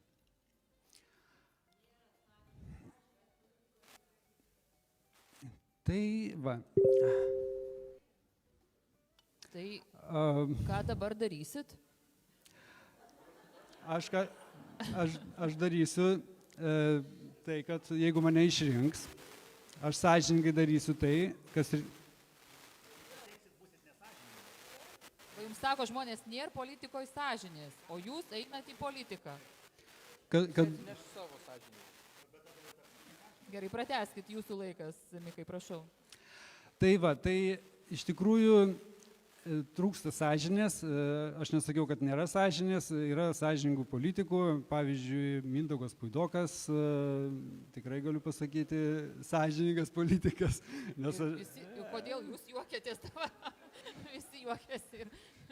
Tai nes šiaip iš tikrųjų aš jį gerai pažįstu asmeniškai, tai dėl to... Sako, su loterijom kažkas taip, negerai. paskui gal klausimai. Gerai, klausimą pasilikit, suformuluokit. Dar šiek tiek apie jūs, gerai, Mikai, kad jau, nes supratau, kad žmonės nelabai jūs pažįsta, tai pasiaiškinkim šiek tiek daugiau. Jau paminėjot, kad jūs dirbot Seimo nario visuomeninių patarėjų, ar ne? Tai kitaip sakant, be atlygio. Taip. Bet ką jūs dar rašot, kad kova su cenzūra ir melaginga propaganda, politinių Facebooko grupių administravimas. Čia toks jūsų darbas buvo. Nu, ką ten darėt? Kai nieks atlygio nemoka, tai ką žinau, ar čia darbas, bet taip, dariau ir darau iki šiol. Šiaip tai esate toksai visų galų meistras, kaip sakyčiau. Dirbot servizo inžinieriumi, Tada tinklo operacijų centro inžinierius, dabar esate direktorius, bent aš tą randu pagal pateiktą jūsų biografiją iki dabar, ir dar va štai Seimo nario visuomeninis patarėjas, ir kovos su cenzūra ir melaginga informacija propaganda ekspertas, ir Facebooko grupių ekspertas. Tai toks, ką jūs Seime darysit, pasakykit, kokiam komitete planuojat dirbti, vat kaip jūs įsivaizduojat tą savo darbą, į ką, kuo domėsitės, kas tos jūsų interesų, tos zonos bus, tos rytis Seime konkrečiai? Seime konkrečiai reikės dar galvoti, žiūrėti, tartis su koalicijos partneriais, kai būsiu išrinktas, jeigu būsiu išrinktas. Daug yra iš tikrųjų tokių sferų, pavyzdžiui, žaliasis kursas, kuris čia dabar mus bando visus žaliai konclagerį nuvaryti, cenzūra, tarp kitko, kas liečia cenzūrą, masinės informacijos priemonių cenzūra draudžiama Lietuvoje, taip? Yra konstitucijos straipsnis netgi, taip? Komentuokit. Rusiški kanalai uždrausti Lietuvoje. O konstitucijai parašyta... Jūs juos leistumėt? Konstitucijai parašyta masinės informacijos priemonių cenzūra draudžiama, taškas. O konstitucija kam reikalinga?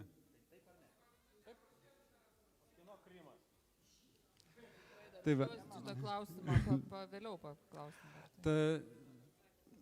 Tai va, tai kas liečia cenzūrą, tai taip, cenzūra yra Lietuvoje ir dabar, jeigu aš atsakysiu į klausimą, kieno Krymas, tai už tai jau ten Seimo nariai sugalvojo vos ne kriminalą padaryti. Nereikia, čia žinokit, jokių kriminalų, čia tiesiog yra taip ir ne klausimo reikalas. Nesalė klausim, čia nesalė klausim. Pilietis, gerai. Tai va, tai dabar neklausimų laikas. Gerai, neklausimų laikas, aš užduodu klausimą. Kieno Krymas? Krymas yra Krymo gyventojų. O Krymo gyventojai yra kieno? Krymo gyventojai, krymiečiai. Iš tikrųjų, tai jeigu taip sąžiningai pasakyti, aš atostogavau Kryme gal 2006-2007 metais ir kaip tik buvom pas žmonės, kur apsistoja, tai tie žmonės pasakojo, kaip jie jaučiasi, kaip jie gyvena, ką jie galvoja. Tai 2007 metai, dar toli iki... Tai va.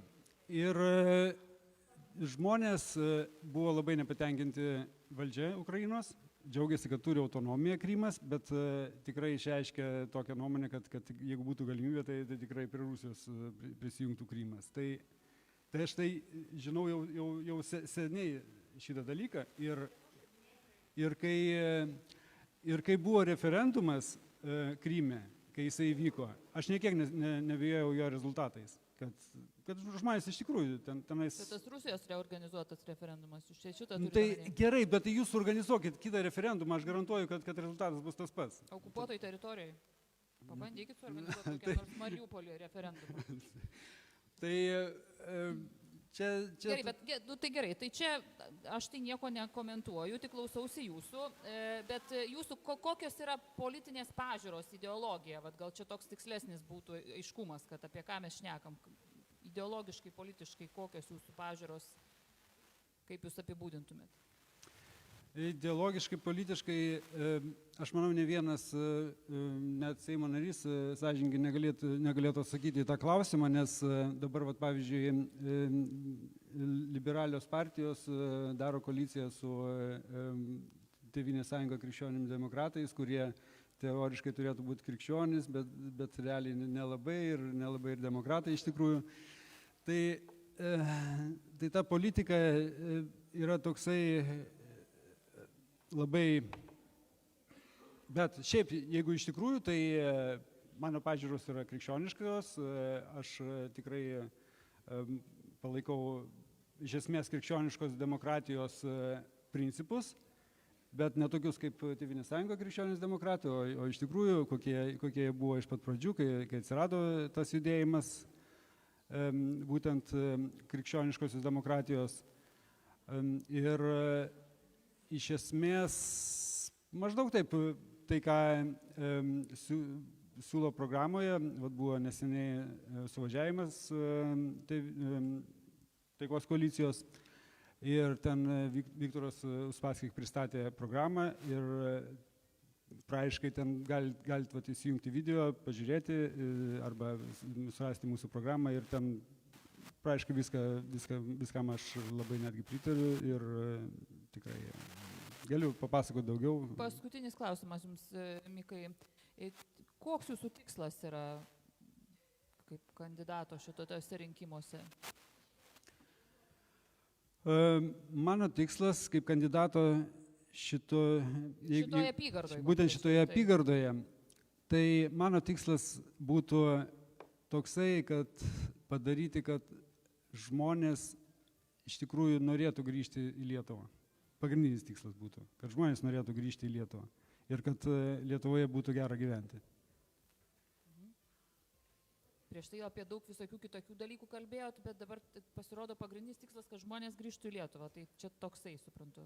Taip. Jau ten tas propaganda ir visi kiti reikalai jau nesmėgi. O tai nesusiję, ne? Reiškia, varomo karo propaganda Lietuvoje, žmonės prigazinti, žmonės bėga iš Lietuvos. Aš jūsų ir prašau, kad jūs paaiškintumėt, ką jūs televizoriaus neįmanoma įsijungti Lietuvoje, nes ištisai tik tai yra daroma, kad sukeliama baimė, gąsdinami žmonės. Kas šitą baimę kelia? Prašau, kas? Konservatoriai. Tai nelabai girdėjau.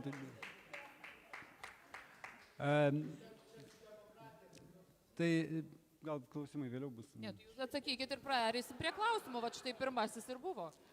Tai va, tai... Komentaras čia gal labiau buvo turbūt, ar ne? Štai kyla tokia abejonė ir nerima žmonėms, kaip čia į tą rusiškų kanalų Lietuvą sugrįžti. Iš tikrųjų, tai, žinote, aš bendravau daug su emigrantais. Su emigrantais, tie, kur dirba gamyklose, ne kažkur tenais ambasados ir panašiai, o gamyklose paprasti žmonės ir iš tikrųjų jiems netgi tas pilietybės klausimas nėra aktualus, iš tikrųjų nelabai rūpi žmonėms. O kas aktualu jūsų žiniomis, ką jūs išsiaiškinot? Tai aktualu, būtent aktualu grįžimo galimybės į Lietuvą, kaip tik taikos koalicijos programoje yra numatyta, kad skatins grįžimą į Lietuvą ir tokiamis, pavyzdžiui, priemonėmis, kad apmokės valstybė sugrįžimo kaštus emigrantams, kad galėtų susikrauti daiktus, persivežti nėra, tai net pigiai kainuoja. Gerai. Pakalbėsim dar apie tai, galėsim pašnekėti, daiktus pervežti taikos koaliciją. Užfiksavom. Jūs dabar čia gyvenat, Jungtinėje karalystėje? Lietuvoje. Lietuvoje jūs gyvenat. Gerai, viskas aišku, ačiū. Su šituo etapu baigiam. Dabar jau jūsų klausimai. Po vieną kiekvienam kandidatui. Pasistengim taip koncentruotai, kad kiekvienas gautų po vieną klausimą. Einarai, kol kas yra dabar? Tai va dabar galėsit pareplikuoti, jeigu norėsit. Galima, bet su mikrofonais dabar reikia. Žinot, kaip labai gerai, jeigu jūs sustotumėt kaip nors į eilutę. Taip. Ateikit arčiau prie mūsų. Ir prisistatykit, iš kur jūs esat ir jeigu kokiai nors partijai priklausot, irgi pasakykit, prašom. Čia dėl, kad viskas sąžiningai būtų.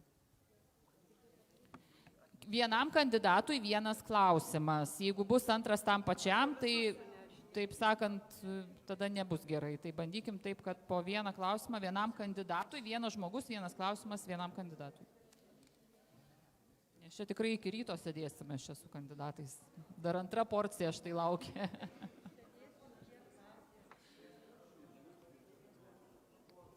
Vienas. Alio. Tiesiog rašiausi iškart klausimą, bet noriu pradėti nuo paskutinio. Jūs klausėt, kieno Krymas. Ar negalėtumėt perfrazuoti, o Kaliningradas kieno? Ne, čia jums pastaba, nes jūs apie Krymą kalbėjot. O šiaip norėčiau pradėti nuo gerbiamos Aušrinės.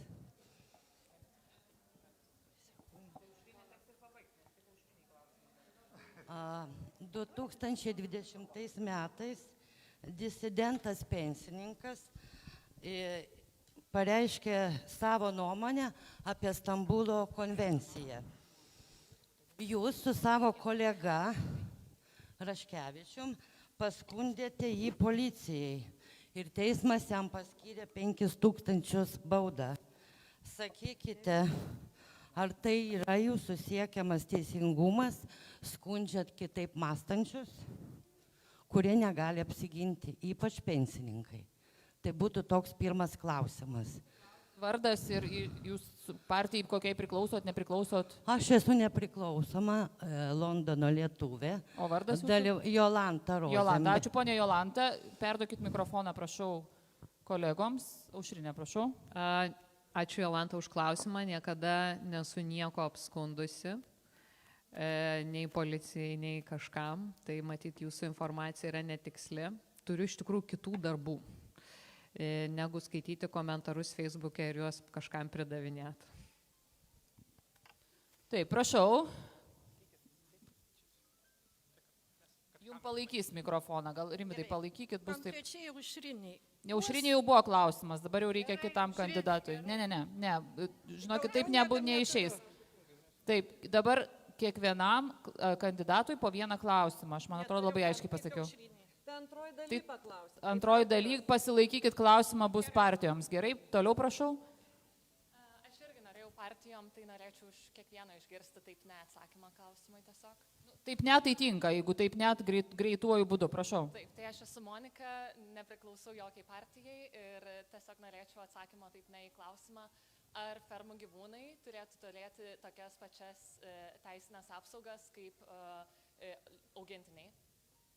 Ar fermų gyvūnai turėtų turėti tokias pačias teisinės apsaugas kaip augintiniai, taip ne, be jokių komentarų, prašau. Turėtų ir mes, man atrodo, gana daug dėl gyvūnų gerovės padarėme. Taip, ne, prašau, girdėkit, kuo prašau, mes tikrai... Taip. Aš iš kaimo, aš sakau ne, nes žinau, kas tai yra. Taip, be abejo, gyvūnai be narvų. Palaikysiu, aš kaip agronomas, vienas iš mano yra... Taip, ne. Ačiū. Taip. Taip, ir Andrius Bagdonas parbėgo. Klausimą girdėjot? Ar fermų gyvūnai turi turėti tokias pačias teisės kaip augintiniai? Koks klausimas dar, kad tai valia? Ar fermų gyvūnai turi turėti tokias pačias teisės kaip augintiniai? Naminiai gyvūnai, kitaip sakant. Tai naminiai gyvūnai, na, ta prasme, turi turėti geras sąlygas. Be komentarų, taip, ne, čia yra klausimas, man atrodo, čia mes visi suprantam, apie ką mes šnekam. Ta prasme, nekomentuosiu šito gal, nes nelabai supratau klausimą. Ar fermų gyvūnai turėtų tokias pačias sąlygas turėti kaip ir naminiai gyvūnai? Tai tos sąlygos iš esmės skiriasi ir negali būti taip arba ne. Galit paaiškinti, ko klausėte, nes kad aš ko nors neprišnekėčiau. Manau, kad gali visai aiškus klausimas, jeigu yra neteisingas ar žiaurus elgesys su fermų gyvūnais, ar jis turėtų būti taip pat baudžiamas kaip ir naminių gyvūnų atžvilgiu. Ačiū labai, dabar labai aiškus klausimas. Žinoma, kad ta prasme sąlygos turi būti geros. Taip, ir tiem, ir tiem. Ačiū, gerai, ačiū. Taip, aš tada irgi sakau, kad neturi būti kankinami ar neprižiūrimi ar apleisti fermų gyvūnai. Be komentarų, ačiū. Bet kai atsakoma yra klausima, ar turi turėti tokias pat sąlygas, tai žiūrėkit, naminiai gyvūnėliai guli ant pagalvėlių ir taip toliau. Labai gerą provokuojantį klausimą uždavė. Jūs čia dabar bandot... Gerbiama Daiva, bet negalima sulyginti, na, kiaulės į lovą pas save namuose nepasikvieti, ar ne? O šuniuko ar katė gali šalia būti. Nu, tai negali būti taip arba ne. Kokiu nors būdu, jeigu jos reiktų išjungti. Ačiū labai. Toliau, prašau, toliau. Sveiki, ar girdžiuosi? Sara, nesugirdžiu. Rimvidai, arčiau mikrofoną. Arčiau. Dar arčiau. Tai pabandysiu su pasiūlymu priimti. Sveiki, Sara, esu niekam nepriklausau, gyvenu Londone, baigiau universitetą. Klausimas, pabandom antrą raundą, taip ne, ar nepavyks su kandidatais? Bandykit gal užduoti konkrečiam kandidatui, tai bus geriau. Gerai, tai tada Einarui klausimas, kaip jaunimo atstovai ten kalbėjote apie jaunimą. Labai paprastai, Vote 16, taip ne. Koks? Vote 16, taip ne. 16 nuo 16 balsavimas. Domėtis politika galima, bet subręstas turi brandos gavęs žmogus, kaip minimum 18 metų turi, o šiaip iš principo nuo 21 aš leisčiau. Tai ne, 16 ne, tai gerai, tada greitai visi pasako. Mes galim šiek tiek jo praplėsti. Čia iš tikrųjų būtent, kai jaunimas įtraukiamas yra kuo anksčiau, tiek domėjimas, tiek dalyvavimas, ypatingai savivaldoje, tai tikrai yra pavyzdys, kai jie po to gali jau žymiai aktyviau dalyvauti vėliau. Tai tikrai taip reikėtų. Taip, ačiū. Taip, ne ir taškas. Savivaldoje taip. Ačiū. Be jokios abejonės taip, ketvirtadienį surinkom 62 jau balsus parlamente. Ačiū. Tam, kad šitą iniciatyvą pateikimo stadiją praeitų rudenį. Kaip man patinka politikai. Na, vis tiek bandys išpešti. Labas, Sara, faina tave matyti. Taip. Ačiū. Taip. Ačiū. Einaras sakė ir tada Mikas dar tada.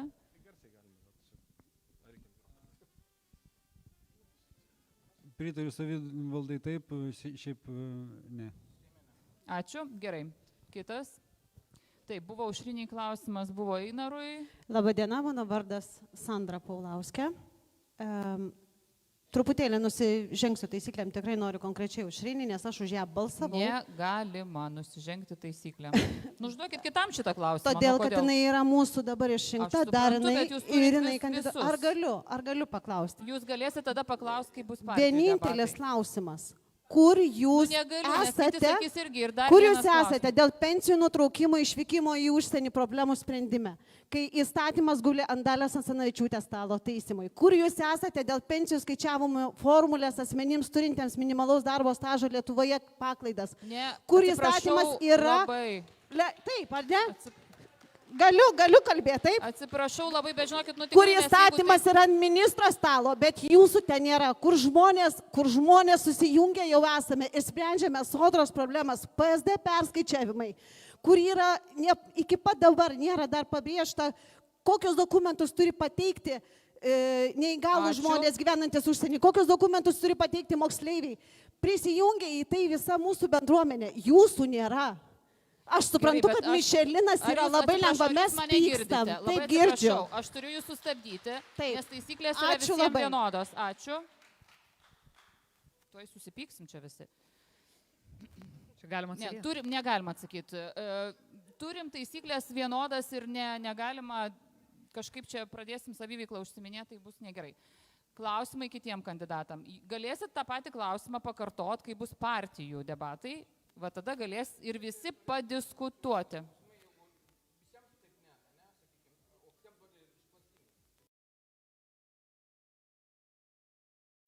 Jūsų išplėstinis buvo labai ilgas, Einarai, tai gal čia jau patylėkim apie išplėstinius, gerai? Ačiū.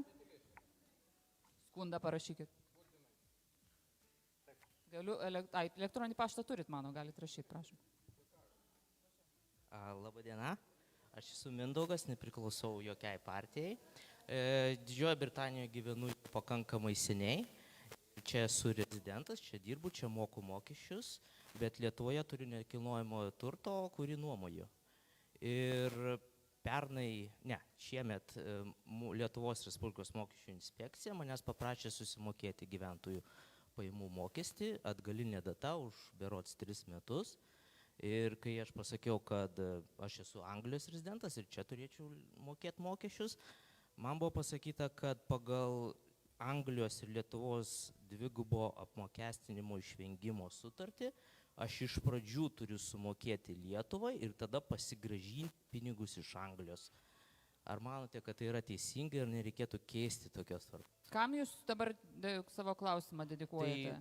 Tai konkrečiam ar visiems? Konkrečiam, vienam žmogui. Asanavičiūtė. Gerai, Dalia Asanavičiūtė, prašau. Ačiū Mindaugai už klausimą.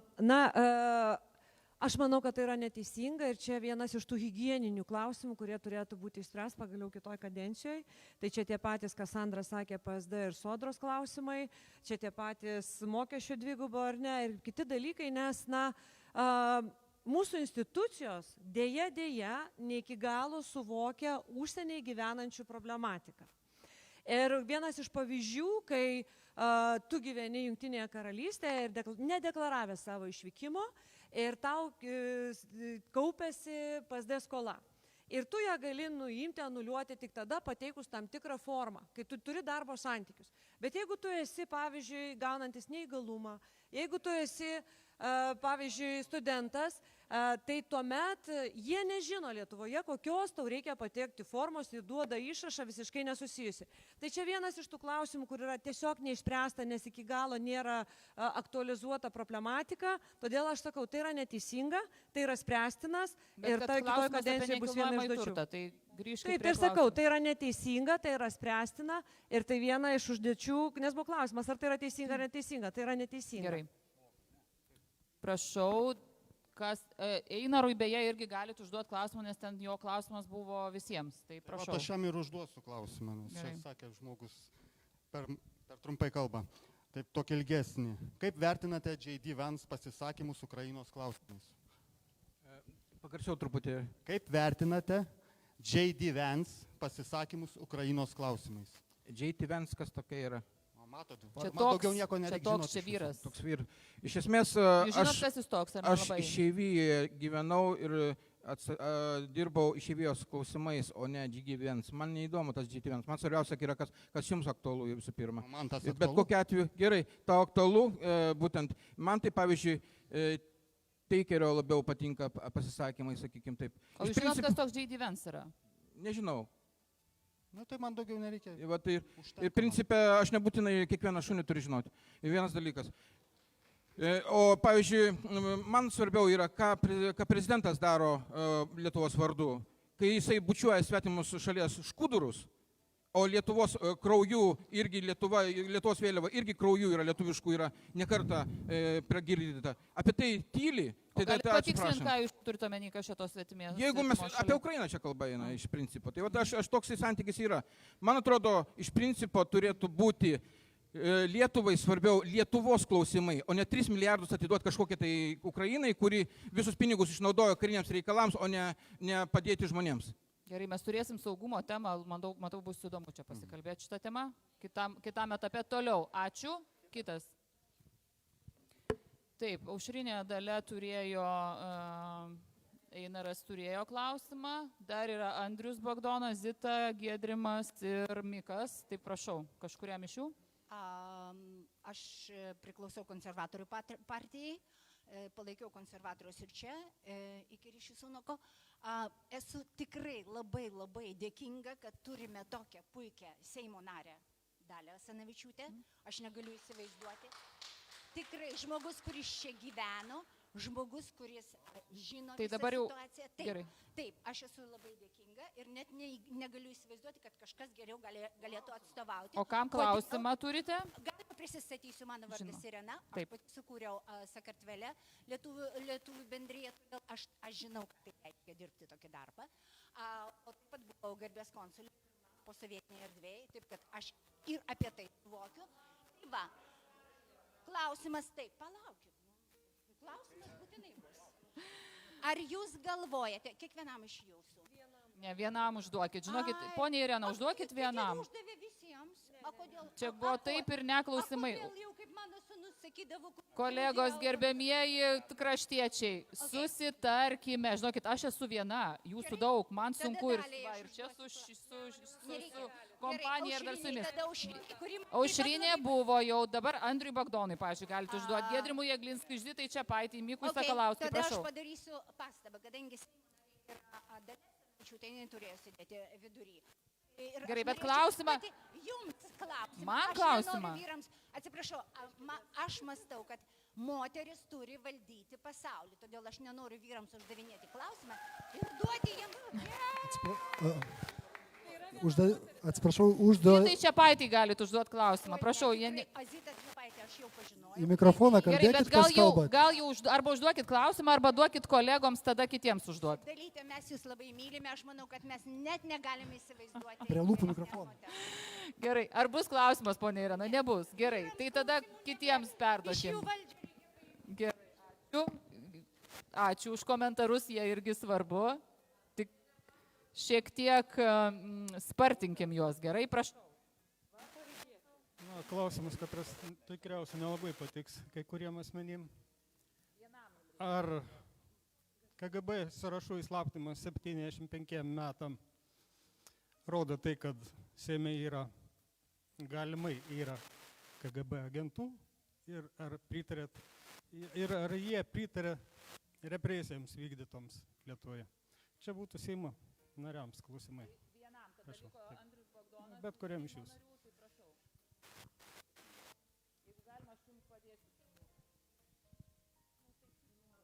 Tai žinokit, ponė, ir vyrai gali kalbėti. Mes gyvenam laisvoje Lietuvoje, kurioje yra demokratija.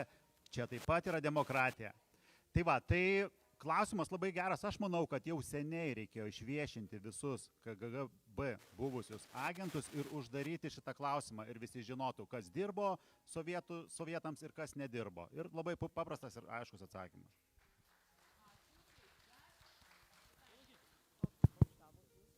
Klausimą.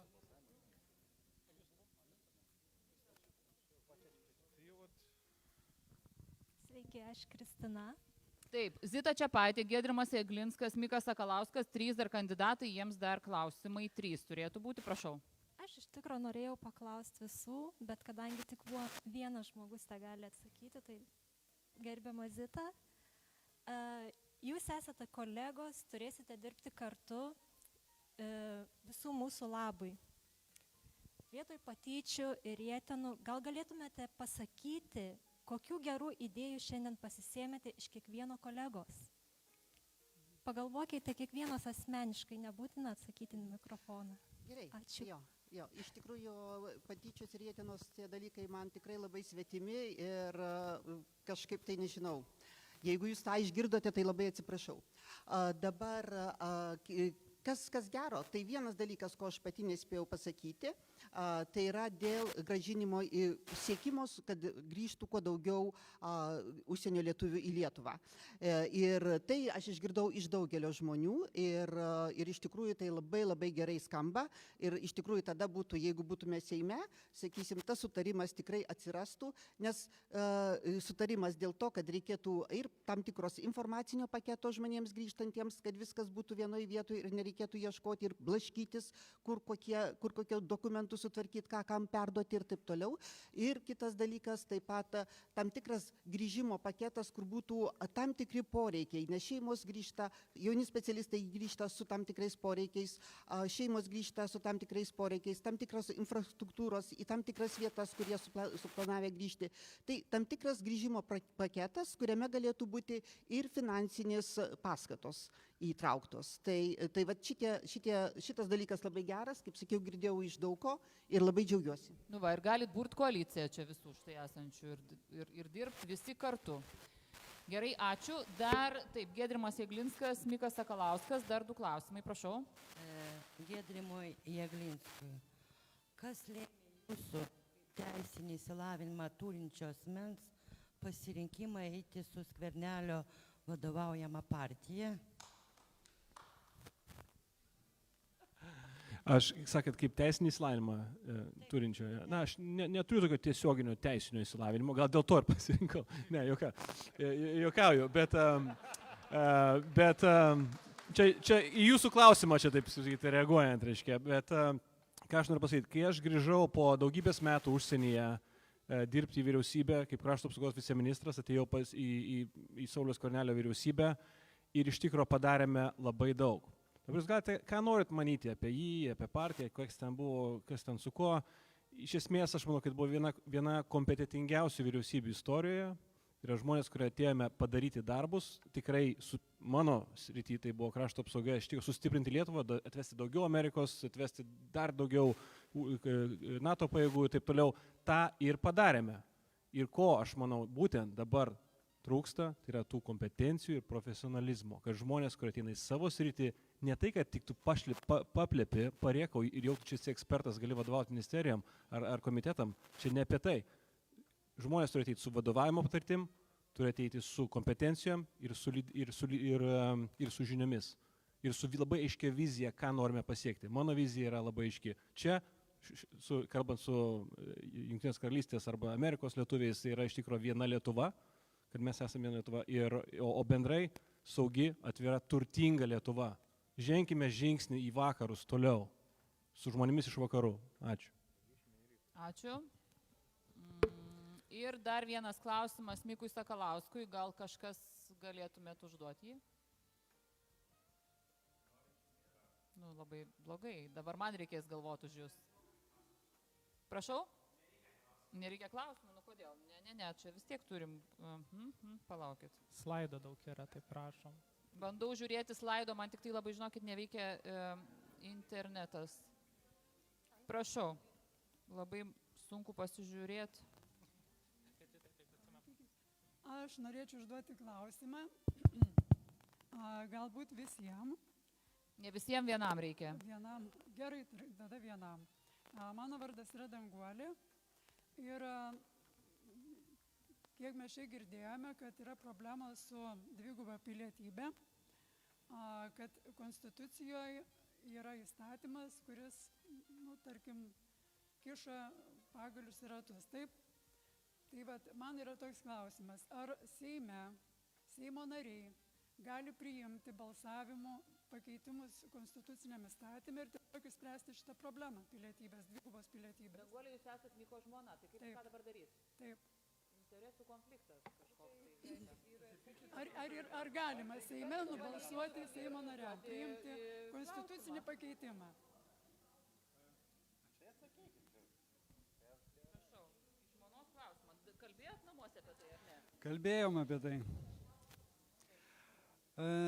Tai šitas klausimas gerai, kad buvo iškeltas, vis tiek jis būtų iškilęs anksčiau ar vėliau, nes apie referendumą čia viskas sukasi ir dar suksis turbūt toliau.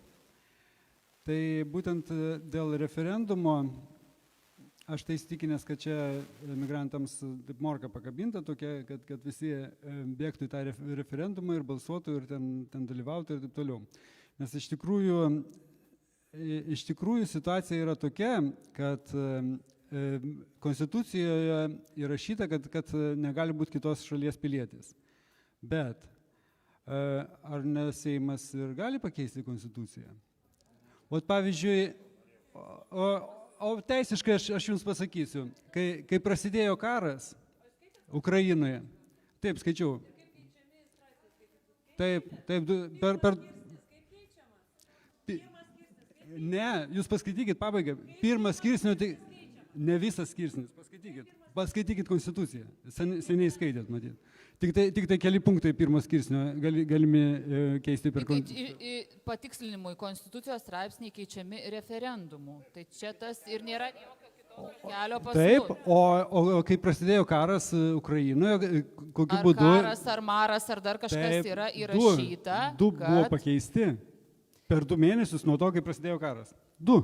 Ką jūs čia turite omeny? Taip, 2 pakeitimai Konstitucijos buvo padaryti. Kokie 2 pakeitimai? Taip. Kur pas mus referendumai dar kažkokie 2 buvo? Be referendumo jokio. Seimas padarė 2 pakeitimus Konstitucijai. Ne, aš tai norėčiau išgirsti, apie ką jūs kalbat, kas yra tie 2 pakeitimai. 2 pakeitimai teisės aktų registrai, pažiūrėkit. Apie ką jūs kalbat konkrečiau? Dėl karinių reikalų. Buvo 2 pakeitimai padaryti 2022 metais. Buvo vos tik prasidėjo karas, po 2 mėnesių jau buvo padaryti 2 pakeitimai Konstitucijai. Kokie pakeitimai, ar jūs galite vardinti, nes aš dabar noriu... Aš mintinai neįvardinsiu, bet...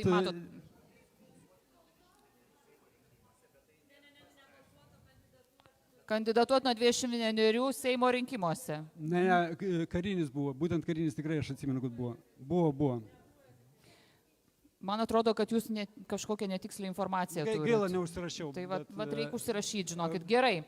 Ačiū, aš tai, žinokit, manau, kad jau užteks šiam etapui. Dabar visi turite QR kodus ir programėlės, laido.com. Dabar pasižiūrėkim, koks čia bus. Nebus, trumpinam, todėl kad laukia štai dar kiti kandidatai. Galėsit užduoti kitam etape. Pone Einarai Vildė, viskas bus gerai. Nusiraminkit. Pažadėjote, mes dar nesituinam su jumis. Neganėm žąsų kartu. Gerai, dabar balsuojam už kandidatus. kuris jums patiko labiausiai, išsirinksim Seimo narį čia vietoje. Tai kelios minutės balsavimų ir darysim 10 minučių pertrauką prasivaikščiojimui ir prasikvėpavimui ir tada grįšim su partijom. Pirmas klausimas - saugumas ir krašto apsauga. Pabalsuokit, nes tikrai labai įdomu ir man atrodo, čia bus toks mini įvyks rinkimai. Neveikia. Gerai, tai tuo aiškinamės. Viskas organiškai čia pas mus vyksta.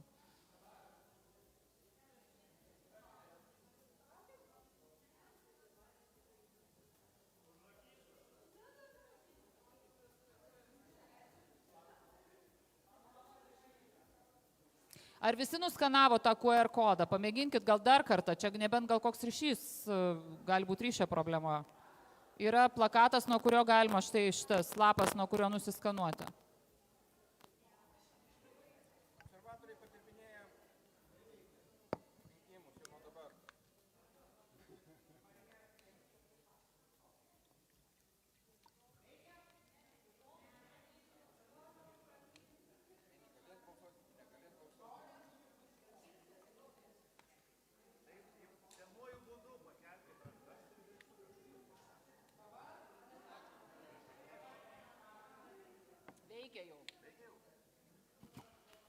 Ar jau veikia? Liuks, laukiam rezultato, visi balsuojam. 100% aktyvumas šitoj salėje. Taip nebūna per Seimo rinkimus, niekada ir 50 su trupučiu vos ne vos susirenka. Taip.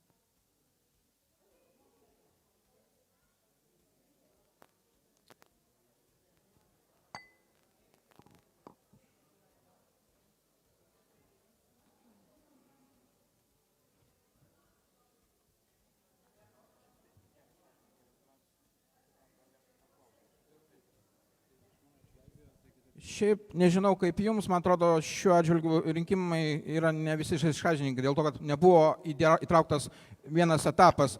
Klausimas būtent kandidatui, ta prasme, šito dalyko. Prašau mikrofoną, ar jūs girdit, ką aš jums sakau? Jūs turėsite galimybę užduoti kandidatui kitame etape.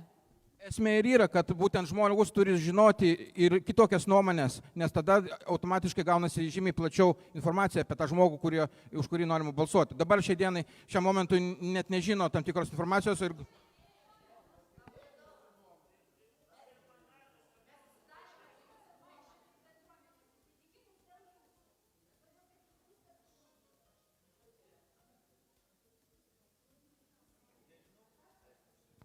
Ar visi jau pabalsavote? Man atrodo, kad visi, Rimvidai, ar ne? Ar visiems pavyko? Kam nepavyko, dar parodykit. Ar visi pabalsavot? Taip. Nu, dar matau, kad kažkas juda čia.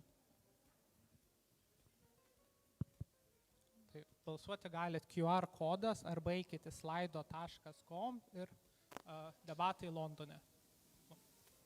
Londono debatai, prašau. Gerai, ar dar yra kas dar bando balsuoti? Gerai, tai taip, 68 balsai yra, labai įdomus rezultatas. Vienodai, po 41% balsų surinko Aušrinė Armonaitė ir Dalia Asanavičiūtė. Lygiosios absoliučiai. Tai toks yra šios dienos rezultatas. Pažiūrėsim, kas bus spalio 13 ir gal net ir po to dar po 2 savaičių. Tai dabar darom trumpą pertraukėlę. Labai toli neįsivaikščiokit, kokį 10-15 minučių praseinam ir grįžtam atgal. Bus su partijomis, prisijungs Jonas Pinskus ir Ieva, visą aš jūsų dar pavardę, atsiprašau, pamirštu, iš Žaliųjų partijos. Budraitė. Ir tada Budraitė, taip. Ir tada pratęsim pokalbį, pirma tema saugumas bus.